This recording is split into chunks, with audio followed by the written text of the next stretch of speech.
I'm sorry, Emma, but I can't go. Emma stared at her phone, unable to process what Mia had just said. What do you mean you can't go? The date is in 30 minutes. I know. Mia's voice was panicked on the other end. But Jake just showed up at my door with flowers and an apology and... Emma, he wants to get back together. I can't miss this. Emma closed her eyes. Of course. Mia had been crying over Jake for 3 months, and now, right when she had a blind date scheduled, he decided to reappear. So, cancel the date, Emma said. I can't. His grandfather arranged it personally. If I don't show up, it'll be this whole thing. Please, Emma, just go in my place. One dinner, that's all. Are you insane? I can't pretend to be you on a blind date. You don't have to pretend to be me. Just be yourself. Tell him there was a mix-up. He probably doesn't even want to be there anyway. These rich guys, they get forced into these things all the time. Mia, please. I'm begging you. I'll owe you forever. I'll do anything you want. I'll cover your rent next month. Fine. Emma didn't know why she agreed. Maybe because Mia had been there for her when she'd lost her job 6 months ago. Maybe because she had nothing better to do on a Friday night than eat leftover Chinese food alone in her apartment. Or maybe because some small, pathetic part of her wondered what it would be like to sit across from a man who was expecting someone else and still choose to stay. Thank you, Mia squealed. The reservation is at area 730. His name is Lucas. I've never met him, but apparently he's some corporate guy. Just be nice and wear something pretty. She hung up before Emma could change her mind. Emma looked down at her jeans and sweater. She had 25 minutes to get to the most expensive restaurant in the city and pretend to be on a blind date with a stranger. This is the worst idea I've ever agreed to, she muttered, running to her closet. Aria was exactly as intimidating as Emma had imagined. Crystal chandeliers, white tablecloths, waiters in suits that probably cost more than her entire wardrobe. She stood in the entrance, clutching her cheap purse, feeling like an imposter. Reservation name? The hostess asked, her smile professional and cold. Hey-o. Lucas, hey-o. The hostess's expression changed instantly, warmer, more attentive. Of course, Mr. Hale is already seated. Right this way. Emma followed her through the restaurant, past tables of wealthy couples who didn't even glance up from their conversations. They navigated to a private corner booth, partially hidden by silk curtains. And there he was, Lucas Hale. He was not what she expected. Tall, dark hair, sharp jawline, expensive suit that fit him perfectly. But it was his eyes that caught her, gray, cold, and completely, utterly exhausted. He looked up when she approached, and something flickered across his face. Surprise, maybe? Or disappointment. Hi, Emma said, her voice coming out smaller than she intended. I'm Emma. There was a, situation. The person... She stops, utterly sounding weird. Lucas stared at her for a long moment. Then he stood, pulled out her chair, and said, Please, sit. Emma sat. The silence stretched between them, awkward and heavy. So, Lucas said finally, my grandfather arranged this date. I'm assuming he arranged yours too? Not exactly. He almost smiled. Almost. That makes 2 of us. What do you mean? I mean, I've been on 17 of these dinners in the past 3 months. Grandfather's orders. He's decided that if I don't marry and produce an heir by my 35th birthday, he'll remove me from the company and give control to my cousin. Emma blinked. That's medieval. That's family legacy. Lucas picked up his wine glass, swirled it without drinking. He schedules these like board meetings. Background checks the women, verifies their families, their education, their childbearing potential. That's horrifying. That's my life. He finally looked at her. Really looked. So, Emma, tell me, what do you do when you're not rescuing friends from blind dates? I work as a temp, she said. Office assistant, data entry, whatever they need. I move from company to company every few months. Sounds unstable. It is, but it's honest. She met his eyes. What do you do? Besides attend mandatory dinners? I'm in real estate, corporate management. It's demanding. Emma sensed the lie but didn't push. He was hiding something. But then again, so was she. She wasn't going to mention that her current temp assignment was at Cross Industries, the biggest real estate conglomerate in the city. The waiter appeared, took their orders, disappeared. Can I ask you something? Emma said. Sure. Why do you keep coming to these dinners if you hate them so much? Lucas set down his glass.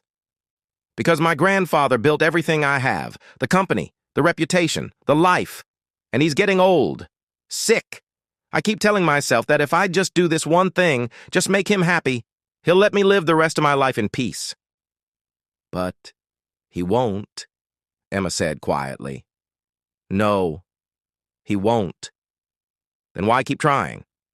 Because what's the alternative? Walk away from everything? Start over with nothing? Yes. He laughed. It was a bitter, broken sound.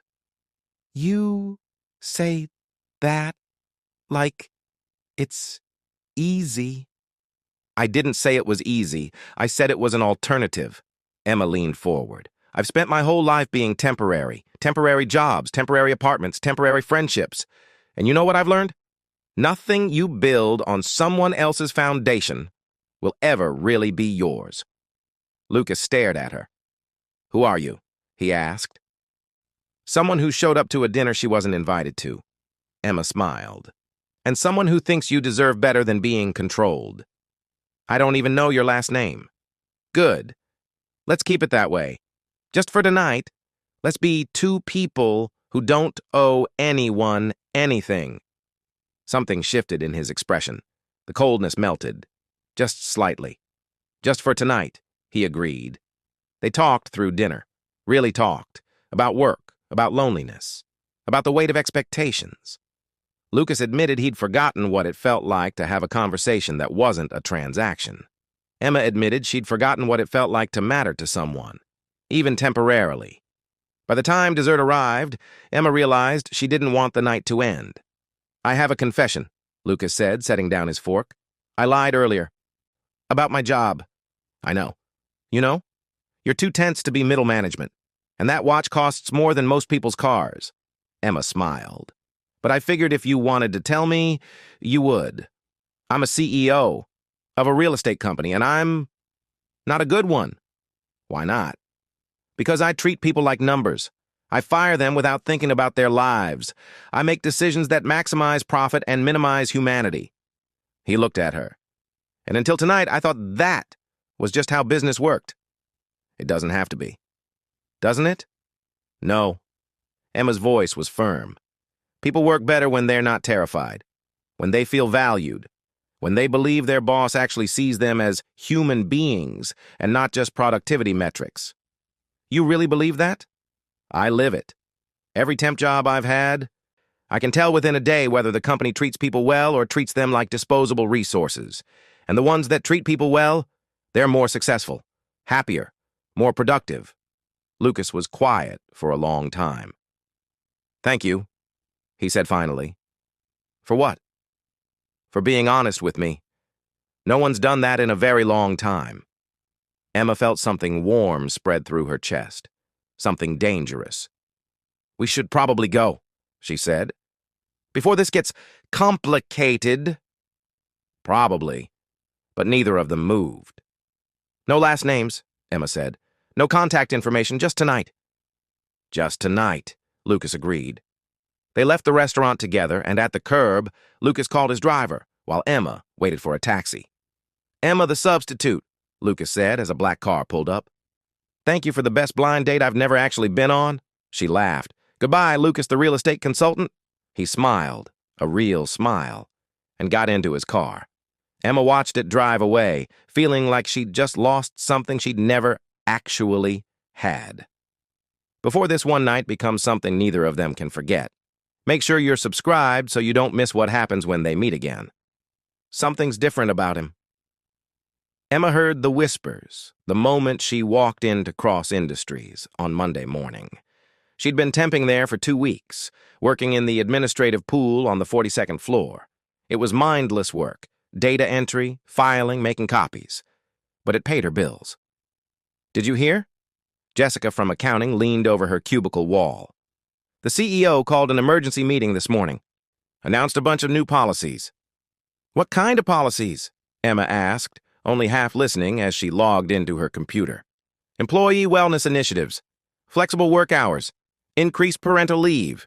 He even said he's reviewing the termination process to make sure it's humane. Jessica made air quotes. Since when does Lucas Hale care about being humane? Emma froze. What did you say? Lucas Hale, the CEO, Ice King of the 48th floor? He's been running this company like a prison for 3 years, and suddenly he's acting like he discovered feelings. Lucas Hale, CEO of Cross Industries. The same Lucas from Friday night. Oh my God, Emma whispered. I know, right? People are freaking out. Some think he's dying. Some think it's a PR stunt, but honestly, I'll take it. My kid's been sick and I've been terrified to ask for time off. Emma couldn't breathe. She'd told her boss, her actual boss, that he was heartless, that he treated people like numbers, that he needed to be more human. And apparently, he'd listened. Emma, you okay? Fine, she managed. Just surprised. She spent the rest of the morning in a daze, barely able to focus on her work. Every time someone mentioned Lucas Hale, her stomach twisted. At lunch, the announcement came.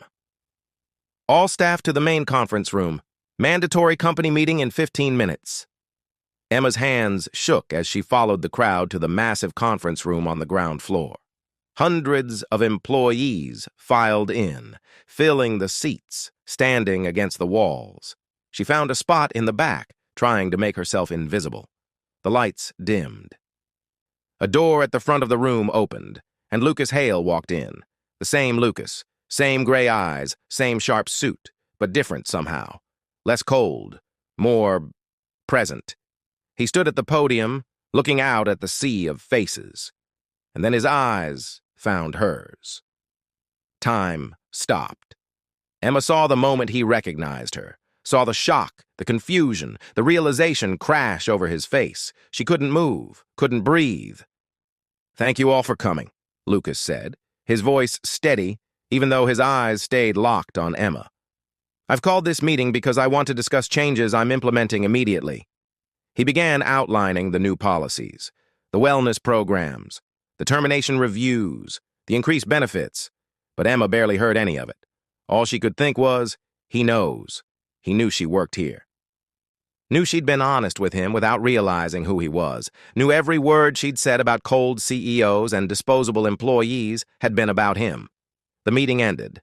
Emma bolted for the door. Miss Carter? She froze. Lucas's voice cut through the noise of departing employees. Miss Carter, could you stay for a moment? Everyone turned to look at her. Emma forced herself to turn around.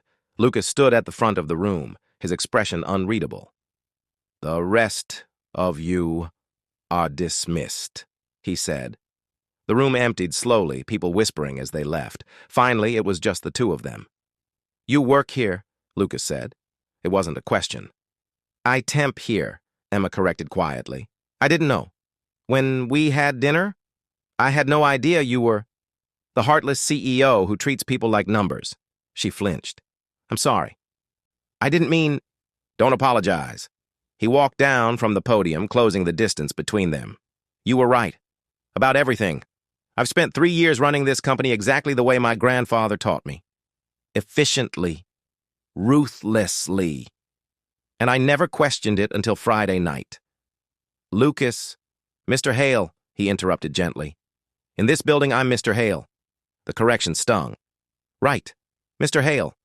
Emma straightened her spine. Am I fired? What? No. Why would you be fired? Because I insulted you. Told you how to do your job. Didn't realize, Emma. His voice was soft. You gave me honesty. That's not a fireable offense. In fact, he hesitated. I wanted to thank you. The changes I announced today, they're because of what you said. About people working better when they're valued. She stared at him.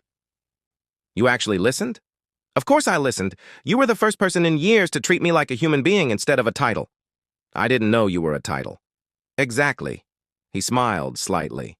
Which is why I need you to forget Friday ever happened. The words hit like a slap. Forget it? It's better this way. You work here. I'm your boss. If anyone found out we had dinner, it would look bad, Emma finished. I understand. Do you? Yes. I'm temporary. Disposable. I get it. That's not what I should go. Emma turned toward the door. Thank you for not firing me, Mr. Hale. She left before he could respond. She's the reason he's changing. By Wednesday, the entire office was talking about Emma. She didn't know how it started. Maybe someone had seen Lucas call her back after the meeting. Maybe people noticed the way he'd looked at her. But suddenly, everyone was staring. Is it true you know the CEO personally? Someone asked in the break room. No, Emma said firmly. Then why did he single you out? He didn't. He just wanted to discuss my department's workflow. The lies were piling up, and she hated it. By Thursday, it got worse. Emma was called to HR. Miss Carter. The HR director, a severe woman named Patricia, gestured to a chair. We've received some concerns. Concerns about your relationship with Mr. Hale. Emma's blood ran cold. I don't have a relationship with Mr. Hale. Then why has he personally requested your file? Why did he approve your contract extension without going through proper channels? Why did 3 different employees report seeing him watch you during the company meeting? I don't know what to tell you. I barely know him. Miss Carter, this company has very strict policies about fraternization between executives and staff. If there's something going on, there's nothing going on. Patricia didn't look convinced. For your sake, I hope that's true. Mr. Hale is under enormous pressure from the board right now. The last thing he needs is a scandal involving a temp worker. The words were designed to hurt. They worked. Emma left HR feeling sick. A scandal. That's all I'd be to him. A problem to manage. She made it through the rest of the day on autopilot. At 5 o'clock, she gathered her things and headed for the elevator. Emma. She turned. Lucas stood in the hallway, still in his suit but with his tie loosened. He looked tired. Can we talk? He asked. I don't think that's a good idea. Please, just 5 minutes. Against her better judgment, she followed him to his office on the 48th floor. It was massive. Floor-to-ceiling windows overlooking the city, modern furniture, everything sleek and cold and expensive, just like she'd imagined. I heard about HR, Lucas said, closing the door behind them. Word travels fast. I'm sorry. I didn't mean for any of this to happen. Then what did you mean to happen? Emma turned to face him. You asked me to forget about Friday, to pretend we never met. But then you approve my contract extension. You request my file. I know. I'm handling this badly. You think? Lucas ran a hand through his hair, frustrated. I can't stop thinking about you, about what you said, about how you made me feel like maybe I could be someone different than who my grandfather raised me to be. So hire a therapist. Don't ruin my reputation. I'm trying to protect you. By making everyone think I'm sleeping my way into job security? Great protection. That's not... He stopped, took a breath. You're right. I'm making this worse. I should stay away from you. Yes, you should. Neither of them moved. Why did you extend my contract? Emma asked quietly. Because you're good at your job. Because the department head said you're the best temp they've had in years. Because you want me to stay. He met her eyes. Yes. The confession hung between them. I can't be the reason your life gets more complicated, Emma said. You're already dealing with your grandfather and the board and all these changes. You don't need me making things harder. What if I want you to? Don't say that. Why not? Because I'm a temp, Lucas. I'm nobody. And you're... Stop. He crossed the distance between them in 2 steps. Don't call yourself nobody. It's true, though, isn't it? In your world, I'm invisible. You're the only person I see. The words broke something inside her. I'm leaving, Emma said, even though every part of her wanted to stay. I'm requesting a transfer to a different company, effective immediately. Emma, this was a mistake. All of it. The dinner, the honesty, thinking that one night could mean something. I should have stayed in my lane. There is no lane. There's just people. And I... Don't? She held up a hand. Please don't finish that sentence, because if you do, I won't be able to walk away. Lucas stared at her, and she saw everything he wasn't saying reflected in his eyes. I'll approve your transfer, he said finally, if that's what you want. It's what's best. For who? She didn't answer. Emma left his office and didn't look back. When two people are meant to collide, distance doesn't matter. Subscribe now, because this story is about to change everything. She's unsuitable. Marcus Hale sat in his study reviewing reports when his assistant knocked. Sir, the investigator is here. Send him in. A thin man in a cheap suit entered carrying a folder. Mr. Hale, I have the information you requested on your grandson's recent activities. And? He had dinner at Aria last Friday with a woman named Emma Carter. Marcus looked up. Not the woman I arranged for him to meet? No, sir. Miss Carter is a temp worker, currently employed at Cross Industries, age 27. No family connections, no education beyond a bachelor's degree. She's moved between 12 jobs in the past 3 years. A temp worker. Marcus's voice was ice. And my grandson took her to Aria. Yes, sir. They spent 2 hours together. Witnesses say they seemed, comfortable. Familiar. Does Lucas know she works for him? Not at the time. But there was a company meeting on Monday where he appeared to recognize her. Marcus set down his papers. Find out everything about this woman. Where she lives, who she knows, what she wants. And then make sure Lucas understands that she's a distraction he can't afford. Yes, sir. The investigator left. Marcus picked up his phone and dialed. Lucas, my office. Now. An hour later, Lucas stood in his grandfather's study, feeling like a child being called to the principal's office. Who is Emma Carter? Marcus asked without preamble. Lucas's jaw tightened. How do you know that name? I know everything that concerns this family. And a temp worker who's somehow gotten her claws into you concerns me greatly. She hasn't gotten her claws into anyone. Then explain why you had dinner with her. Intervened in her employment. Why are you implementing company-wide policy changes that directly mirror conversations witnesses overheard at Aria? You had me? I'm protecting our legacy. Your legacy, not mine. Marcus stood. Watch your tone, boy. Everything you have is because of me, this company, your position, your life, and I will not stand by while you throw it away for some nobody temp worker who probably finish that sentence and I walk out that door and never come back, Lucas said quietly. Marcus stopped. She's making you weak. She's making me human. There's a difference. Not in business, there isn't. You think the board will respect you if you're soft? You think our competitors won't eat you alive? I think I've spent 33 years being exactly what you wanted me to be, and I'm tired. Tired? Marcus laughed bitterly. You're tired? Try building an empire from nothing. Try fighting for every inch of power. Try... I'm not you. Lucas cut him off. And I don't want to be. Then you'll lose everything. Maybe. But at least it will be my choice. Marcus walked to his desk, pulled out a folder, threw it across the surface. That's Emma Carter's background check. Read it. See exactly who you're defending. Lucas didn't touch the folder. I don't need to read it. She's using you. Can't you see that? A temp worker who just happens to show up at your blind date, who just happens to give you advice that changes how you run the company. She's angling for money, for status, for... She requested a transfer, Lucas said, to get away from me. Does that sound like someone who's using me? Marcus paused. She what? She asked to be moved to a different company because being around me was complicating her life.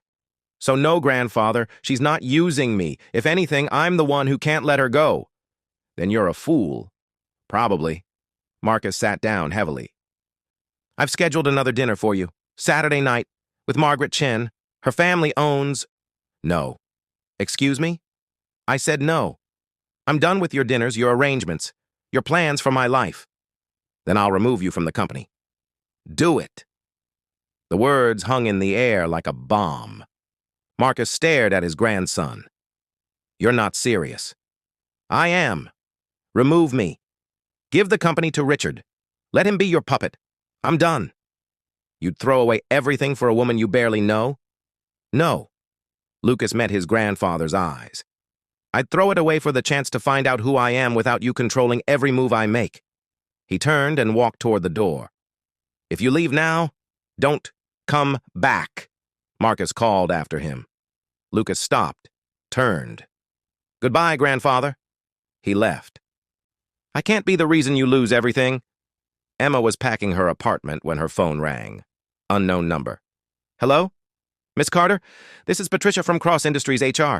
I'm calling to inform you that your transfer request has been... complicated. Complicated how? Mr. Hale has resigned from his position as CEO effective immediately. As such, all of his pending approvals are being reviewed by the incoming CEO. Your transfer may be delayed. Emma's knees went weak. He what? Resigned. About an hour ago. Quite shocking, really. Emma hung up. She called Lucas's cell, straight to voicemail. She tried his office. No answer. What did you do, Lucas? She grabbed her coat and ran. Cross. Industries was chaos when Emma arrived. Security tried to stop her at the entrance, but she pushed past, heading for the elevators. Miss, you can't... I work here. She made it to the 48th floor. Lucas's office was empty. Dark. He's gone, a voice said behind her. Emma turned. Patricia stood there, looking grim. The board is meeting now to elect his replacement. Marcus Hale is taking temporary control until they decide. Where is Lucas? I don't know. He left without telling anyone.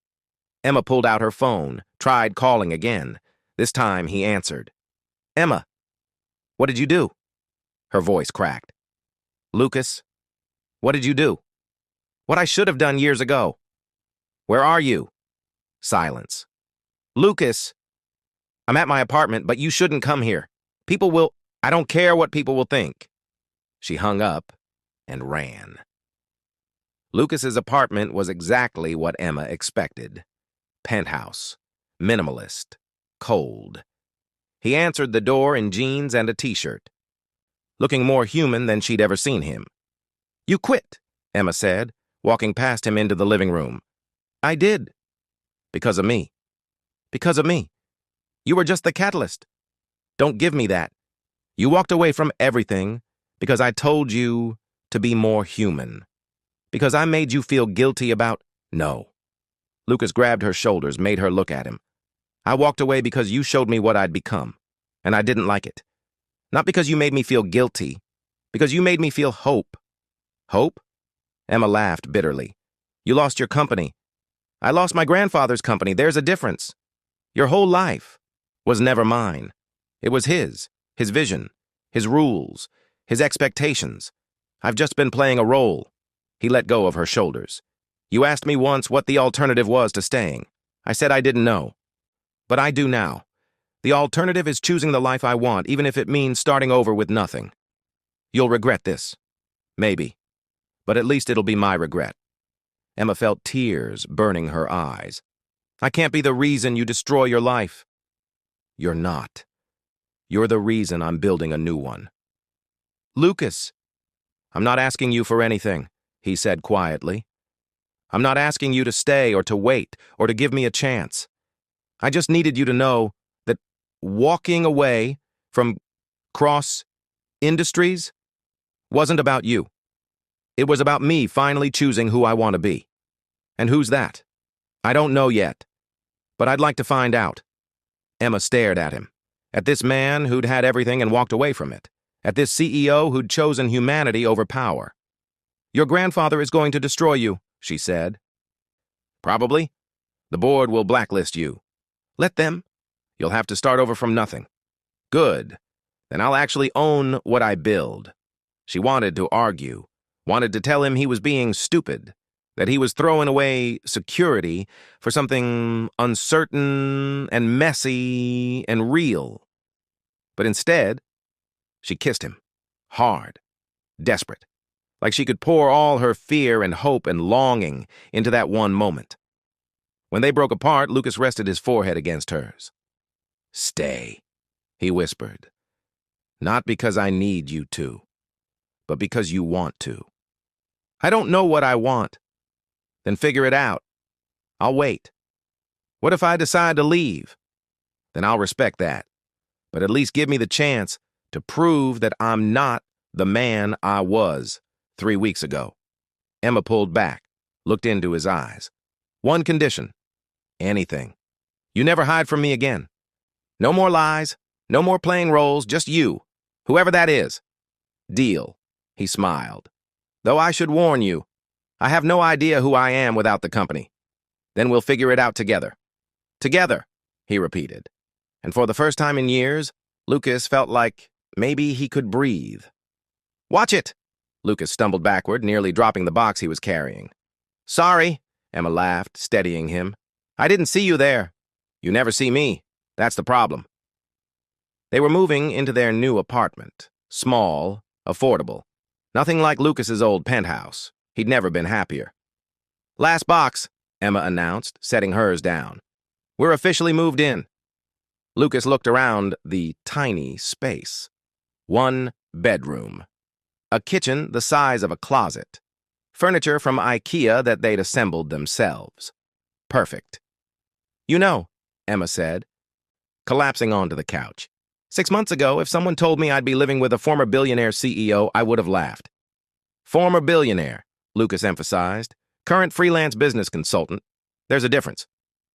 "How's that going, by the way?" "I have 3 clients.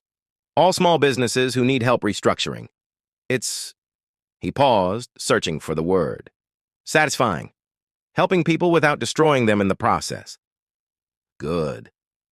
Emma patted the couch beside her. "Come sit. You've been working all day." He sat, and she immediately curled into his side. "My grandfather called again," Lucas said. "What did he want?" "To tell me Richard is running the company into the ground, that I should come back. That the board would welcome me if I'd just apologize and end this phase." "What did you say?" "I told him I hope Richard figures it out, and that this isn't a phase. It's my life." Emma looked up at him.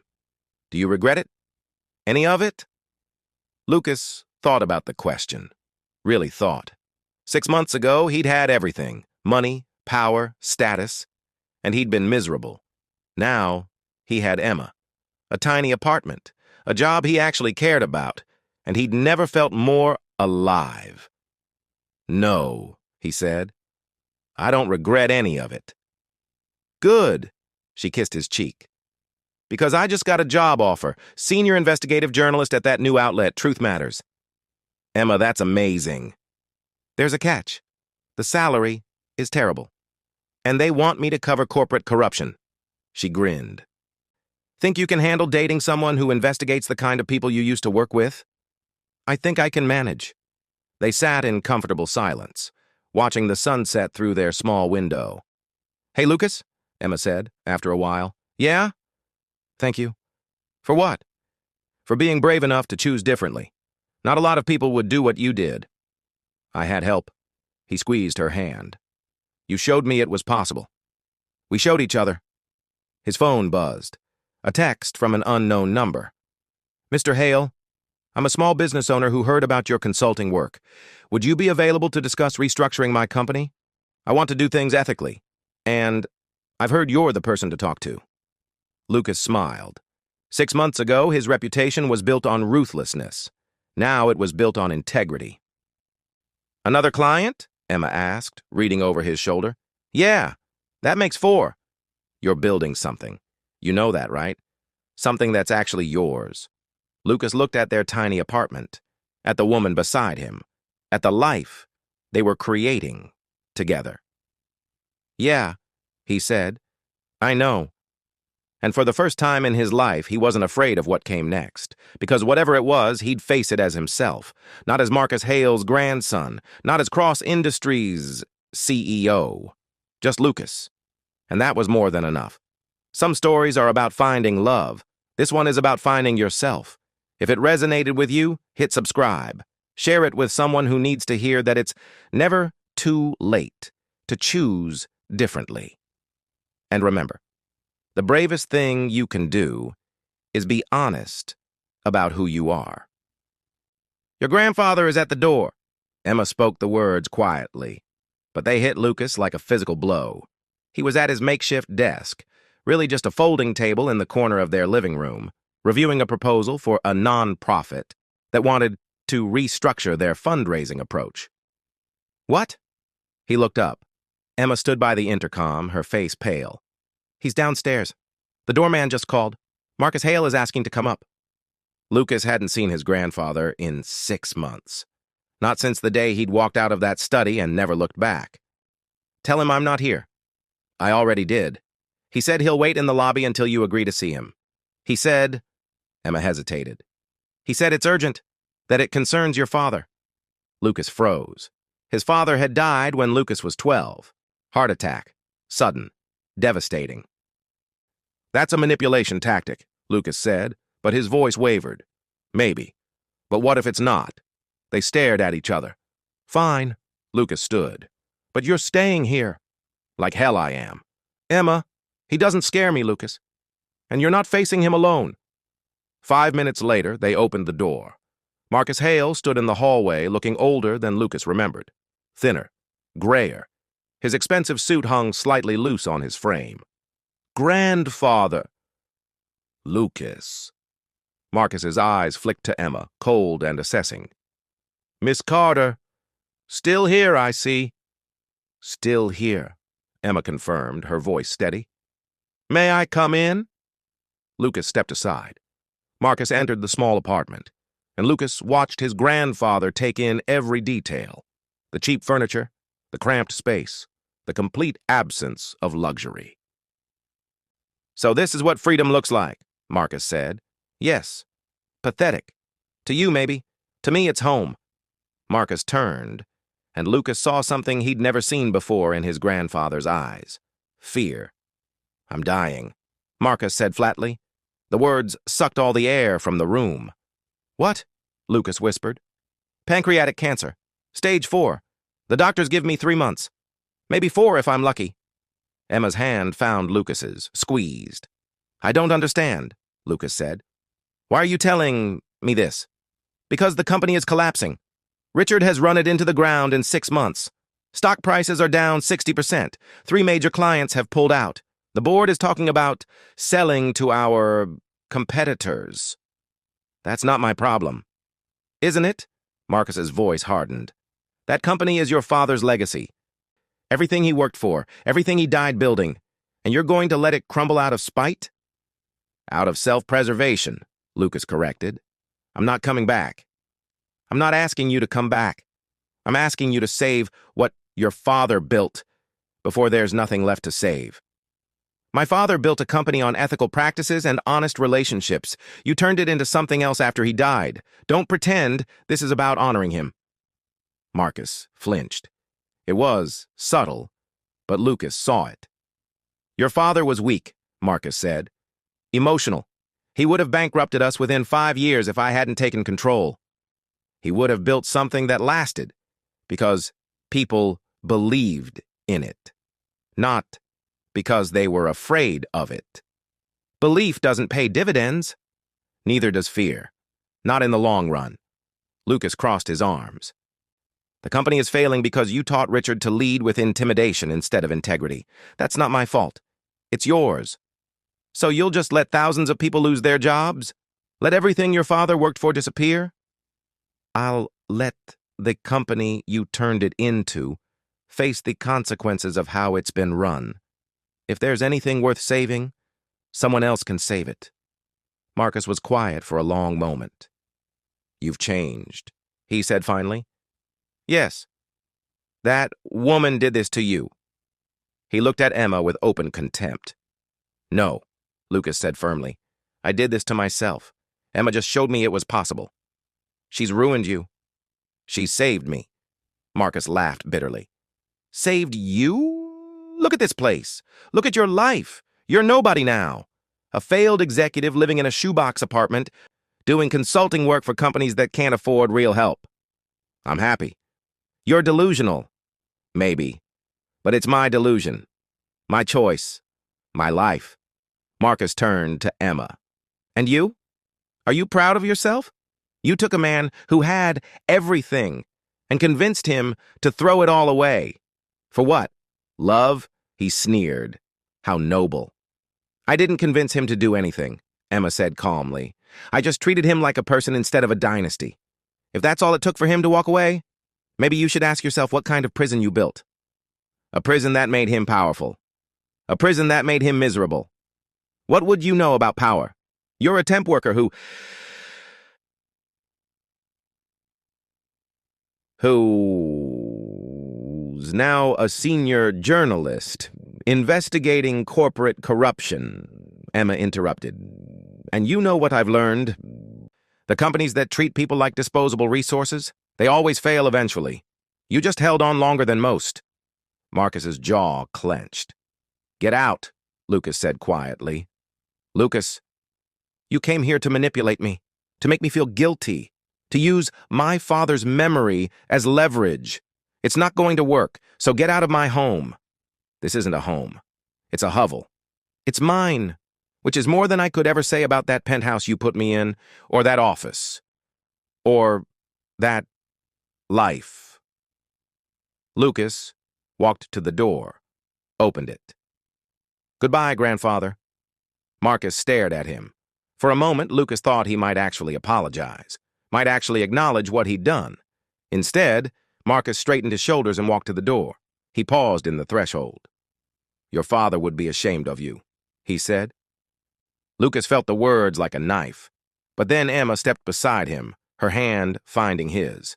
No, Lucas said. He'd be proud I finally found the courage to be myself. Marcus left without another word. Lucas closed the door and leaned against it, his whole body shaking. Hey, Emma said softly, pulling him into her arms. You okay? I don't know. He's dying, Emma. And I couldn't. You couldn't let him manipulate you one last time. That doesn't make you a bad person. It makes you a healthy one. He said my father would be ashamed. Your grandfather didn't know your father. Not really. Because if he did, he wouldn't have spent the last 20 years destroying everything your father believed in. Lucas pulled back, looked at her. How do you know that? Because I've read the articles. I've done the research. When your father ran Cross Industries, it was consistently rated one of the best places to work. Employee satisfaction was through the roof. Turnover was minimal. After he died and your grandfather took over, everything changed. The culture became toxic. People started leaving. The lawsuits started piling up. I never knew that. Because your grandfather controlled the narrative, just like he tried to control you. Emma cupped his face. But you broke free. And that takes more courage than staying ever would. Lucas kissed her forehead. Thank you. For what? For being here. For not letting me face him alone. Always. They stood there holding each other until Lucas's phone rang. Unknown number. He answered. Hello? Mr. Hale. This is Jennifer Martinez. I'm on the board at Cross Industries. I need to speak with you. It's urgent. They want you back. Jennifer Martinez sat across from Lucas and Emma in a small cafe near their apartment. She was younger than Lucas expected for a board member, maybe 40. Sharp eyes, tired expression. Thank you for meeting with me, Jennifer said. I know this is unconventional. That's an understatement, Lucas replied. Last I heard, the board was happy to see me gone. We were, or at least we thought we were, Jennifer sighed. Your grandfather convinced us that you were unstable, emotional, that replacing you with Richard was the smart move, and we believed him. And now, Now Richard has destroyed 6 months of progress in half the time. He's alienated our best clients, fired our most talented employees, made decisions that prioritize short-term profit over long-term sustainability. The company is hemorrhaging money and reputation. I'm aware. Are you aware that 3 board members have resigned? That our stock is being downgraded? That we're facing multiple lawsuits from former employees? Jennifer leaned forward. Mr. Hale, Cross Industries is dying, and we need you to save it. Silence. No, Lucas said. Jennifer blinked. No? I walked away from that company for a reason. I'm not going back. But I built something new. Something I actually care about. Why would I give that up? Because thousands of people will lose their jobs if Cross Industries fails. Because your father's legacy deserves better than to be destroyed by negligence. Because you need me to fix the mess you helped create, Lucas finished. I understand, but the answer is still no. What if we made changes? Real changes? To the culture? To the board structure? To... How? Emma interjected. Both Lucas and Jennifer turned to look at her. How would you make those changes with Marcus Hale still controlling everything? Jennifer hesitated. He's stepping back. His health is convenient timing, Emma said. He comes here, tries to guilt Lucas into coming back. When that doesn't work, suddenly a board member shows up offering reforms. This is orchestrated. I promise you it's not. I'm here without Mr. Hale's knowledge. In fact, he'd probably fire me if he found out. He can't fire you. You're on the board. He can make my life hell, which he will the moment he realizes I'm trying to undermine his authority. Jennifer looked at Lucas. I'm not asking you to come back for him. I'm asking you to come back despite him. We have the votes to remove him from active leadership, to restructure the board, to implement the kind of ethical standards you were trying to build before you left. Lucas laughed. You have the votes now. Where were those votes 6 months ago when I actually needed support? We were wrong. We didn't see what your grandfather was doing, how he was manipulating all of us. Jennifer's voice cracked slightly. I have a daughter, Mr. Hale. She's 8. She asked me last week if I liked my job, and I realized I couldn't remember the last time I did, because working for Cross Industries has become about survival instead of purpose. You were trying to change that, and we stopped you. So fix it yourselves. We can't. Not without you. The employees don't trust the board. The clients don't trust Richard. But you're the one who implemented those policy changes, who started treating people like human beings, who proved that a company could be profitable and ethical. Jennifer pulled out a folder, slid it across the table. This is our proposal. Full board restructuring. Marcus removed from operational control. You as CEO with complete autonomy to rebuild the company culture. And a personal apology from every board member who voted to support your removal. Lucas didn't touch the folder. I don't want it, he said. Lucas, Jennifer started. I don't want the power, or the money, or the chance to prove everyone wrong. I wanted those things 6 months ago. Now? He looked at Emma. I just want to build something that matters. With someone who actually sees me. Then build it at Cross Industries, Jennifer said. Turn it into the company your father envisioned. Make it a place people are proud to work. Save those jobs, honor that legacy. At what cost? My peace? My relationship? My sanity? At the cost of your comfort, Jennifer said bluntly. Yes, it will be hard. It will be exhausting. Your grandfather will fight you every step of the way. But you'll have the board's support this time. Real support, not manipulation. Lucas looked at Emma. She squeezed his hand. It's your choice. I'll support whatever you decide. Even if I say yes. Even then, though I reserve the right to write investigative articles about you if you screw it up. He almost smiled. Then he looked at Jennifer. I have conditions. Name them. 1. My grandfather is removed from all operational control. Immediately. If he interferes in any way, I walk. Done. 2. I bring my own leadership team. People I trust. People who share my vision for what this company should be. Agreed. 3.